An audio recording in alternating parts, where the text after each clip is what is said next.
Nase Auditores e Consultores, há 48 anos, gerando resultados e credibilidade para seus clientes. Planalto, conectando destinos, conectando pessoas. Sou Petro, em favor da revenda e do consumidor gaúcho. Celulose Rio-Grandense, há mais de 40 anos, contribuindo para o desenvolvimento do estado do Rio Grande do Sul. Quem não lembra da celulose rio-grandense, lembra lá, Borregar, lá no começo dos 70, o Beto se lembra bem, né, Beto Menche? Bom. É? Você lembra bem, foi pauta de estudo, certamente tu estudaste muito o assunto da Borregar naquele tempo, né? Houve era uma concepção de que, na época, que as empresas deveriam se instalar no Brasil sem muito compromisso ambiental, porque nós éramos um país pobre, continuamos pobre, com desigualdades sociais, precisaríamos gerar emprego e renda, então... De qualquer jeito. De qualquer jeito, então deixa restrições ambientais para os países desenvolvidos e nós temos que atrair... E a Borregar era justamente uma empresa norueguesa, com muito rigorismo lá na Noruega, e aí chegou aqui num país, inclusive o Rio Grande do Sul, que deixou fazer de qualquer maneira. A poluição foi tanta, principalmente a poluição atmosférica, o cheiro ruim, que a sociedade gaúcha se uniu, se mobilizou contra a fábrica e ela foi fechada. O nome próprio, Borregar, acabou sendo substantivo de cheiro ruim, né? Me lembro, né? E eu me lembro muito bem que o Dr. Jair Soares, naquele tempo, ele era secretário da Saúde. Ele fechou. E fechou a Borregar. Ele foi lá e fechou a Borregar. Mais tarde, ainda já era Aracruz, eu com o Dr. Jair Soares, ele deverá estar aqui na semana que vem, o Dr. Jair também viaja muito e tal. Apesar de seus 81 anos, ele faz 82 agora em novembro, ele viaja muito, de muita atividade, 81 anos, continua muito ativo. E o Dr. Jair foi lá, fechou a Borregar, e quando foi a Aracruz Celulose agora em 2009, o Dr. Jair tinha sido deputado estadual de novo aqui, e nós fomos lá num almoço, e nós juntamos a diretoria da Aracruz, que veio da Aracruz lá no Rio, e fizeram um jantar para comemorar o fato de ter sido fechada a Borregar naquele tempo e tendo possibilitado, a partir de agora, um novo momento assim, das indústrias de celulose no mundo inteiro e, sobretudo, no Brasil. Né? Inclusive, hoje, a celulose rio-grandense, em virtude de uma exigência muito grande da sociedade gaúcha, para que ela fosse reaberta, passou a ser tão rigoroso o procedimento, o processo de controle ambiental, tanto atmosférico como hídrico, que a celulose rio-grandense é referência em cuidados ambientais no mundo. E é um exemplo de uma empresa que tem boas práticas e consegue se manter no mercado. Sim. Porque hoje a grande reclamação do empresário é que as leis são rígidas, que é tudo muito difícil, que é tudo muito caro. Porém, essa é a única forma de trabalhar sério. Sim. Porque o teu cliente vai te exigir isso, a sociedade vai te exigir isso. Mas a própria empresa, ela não só foi reaberta e cresceu, porque tomou medidas ambientalmente corretas, senão ela não conseguiria.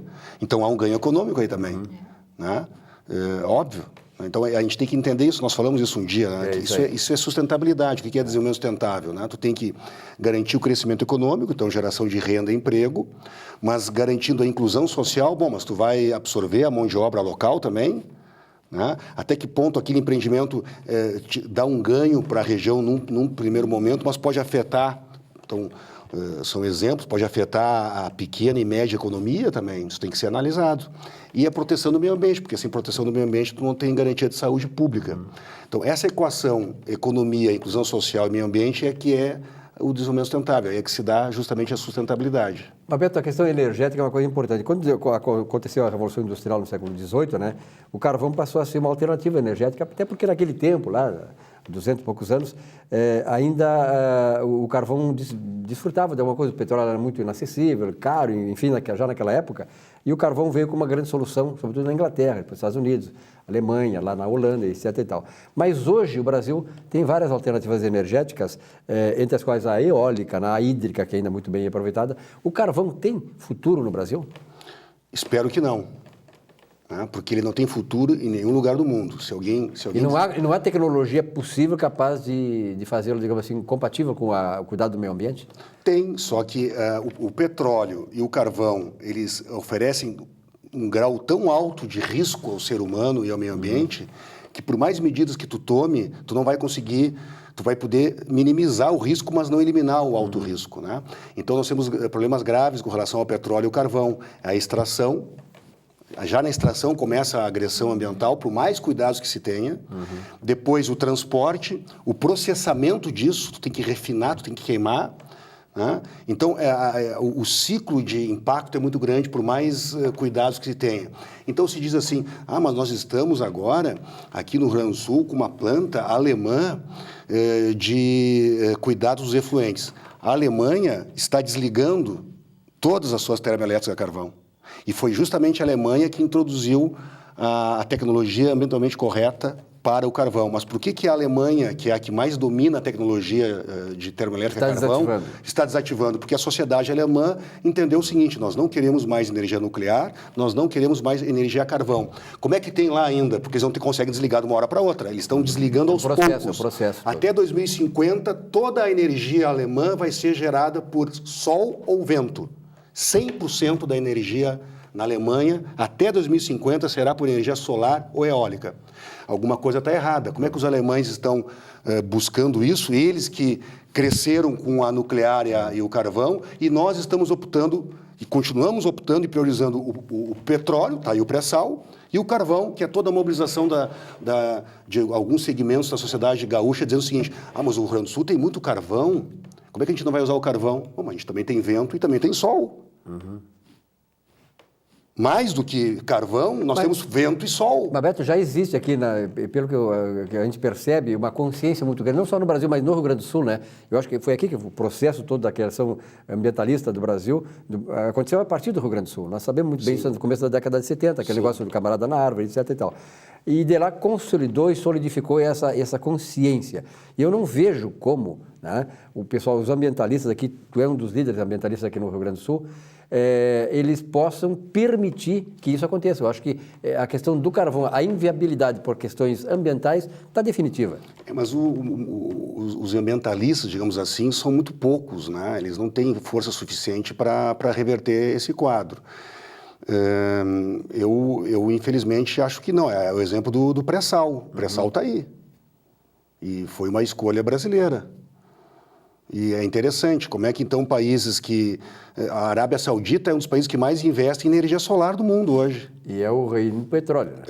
Vamos percorrer Porto Alegre, onde é que tem placa solar? O país que mais tem sol no mundo. Mas é muito caro.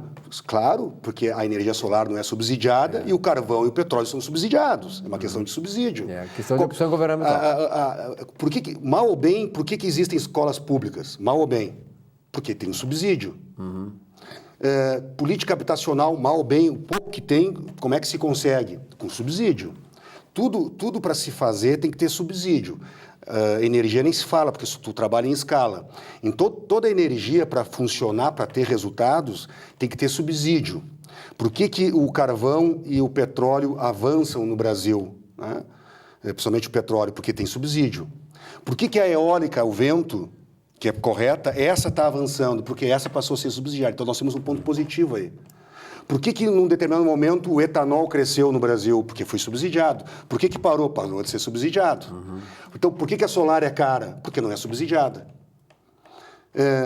Mais dois fatores fundamentais para a energia solar e eólica. Eu tenho que pagar para a CE para ter luz. Certo? Tu não precisa pagar para o sol. Sempre pagar, Tu não precisa pagar para o sol. É uma fonte natural. Se tu tem a placa solar na tua casa, tu não paga. Só investe na placa solar. Isso incomoda. Os interesses, né? Os interesses, como se diz. Aí tanto iniciativa privada como estatais. Contraria interesses, é verdade. Por que esse investimento tão grande no pré-sal que só não avançou por causa da Lava Jato? A Petrobras tem interesse. Esse é um dos benefícios da Lava Jato. Mas é uma estatal, a Petrobras, ela cuida do Brasil, será? Eu não estou aqui fazendo uma crítica à Petrobras em si, eu estou falando da opção energética. Como é que uma empresa como a Petrobras, que é realmente das mais desenvolvidas de petróleo no mundo, sem dúvida, continua oferecendo um diesel 2000 de enxofre, que é a proporção de enxofre, 2000. Na Europa só tem S10, 10. Tem o S10 aqui agora, mas não é obrigatório. E sabe por que tem o S10? Porque uma ONG, a SOS Mata Atlântica, entrou com uma ação na justiça contra a Petrobras para colocar o S10 no mercado. Então, será que essa empresa nos protege? Que não só insiste no petróleo, mas oferece um diesel totalmente poluente, com nível 2000 de enxofre, ou no máximo 500, que é o que se apresenta na região metropolitana, porque isso é um veneno que está aí no ar. né? Então, a gente tem que procurar entender isso. A sustentabilidade da energia, ela oferece menos risco, menos poluição, está aí a solar e o vento, não tem poluição, tu não refina, não processa, não tem extração, tu não precisa olhar para baixo, tu olha para cima para ter a energia. Para ter energia no mundo hoje, não precisa olhar para baixo, tem que olhar para cima. E mais, tu passa a ser independente, principalmente a solar, porque tu tem a tua placa solar em casa, tu aquece a tua água, tem luz, a tua relação é com o sol. Né? Não é com uma empresa para te dar energia. E é um investimento, provavelmente é um investimento importante no início, porém ele deve se pagar a curtíssimo prazo. Né? A fotovoltaica hoje pode levar ainda uns 5 anos para ter retorno, porque não há subsídio, mas igual em 5 anos se ganha. No aquecimento se ganha aí em 2 anos. Mas só um exemplo aqui, a Alemanha, estou falando da Alemanha porque é onde eu tenho mais dados, né? Hoje, para ter a BITSE, a maioria das cidades alemãs, para tu ter a BITSE, tu tem que ter captação e uso da água da chuva e energia solar na tua casa, na tua residência. E aqui nós temos em abundância isso, né? Tanto sol como água. Sol como água. Aqui também, né? Ontem, 1/3 da cidade de Porto Alegre ficou sem água, né? E chovia o tempo inteiro. Tem alguma coisa errada. Tem coisa errada, é verdade. E só tem água quem? Capta. E usa. Agora, nós continuamos projetando as nossas casas, os nossos prédios, sem captação e uso da água da chuva. Alguma coisa está errada. Mas é um processo... Será que os alemães estão errados? É verdade. O pessoal, e aí acha isso. A Alemanha exporta a tecnologia do carvão e a nuclear também, porque a Angra 1, 2 e 3 é tecnologia alemã. Só que eles não usam mais lá. Claro, usam para manter o que tem, mas eles estão desligando. Mas eles não são burros, eles exportam para os burros que querem a tecnologia que para eles é ultrapassada. E nós achamos isso evoluído. Não, mas os filtros hoje da termoelétrica a carvão praticamente eliminam. Sim, em primeiro lugar, praticamente não elimina. E segundo, o monitoramento tem que ser tão forte para não haver problema na emissão do efluente. Então, é um risco muito alto que não vale a pena. Nós temos carvão no Rio Grande do Sul? Temos. Mas temos vento e solar em abundância muito maior, é aí que vale a pena investir, na minha opinião. Isso gera um nicho de mercado, são micro e pequenas empresas que ganham com isso. Não, e sobretudo a questão do meio ambiente, né, que é importante de sobrevivência do ser humano. Veja que eu nem estou entrando na questão ambiental, estou falando na econômica. Na ambiental nem se fala. O ganho ambiental e de saúde pública é tremendo. Mas o Beto falou que o pessoal sempre alega, a Petrobras é dos brasileiros, a Petrobras cuida do Brasil.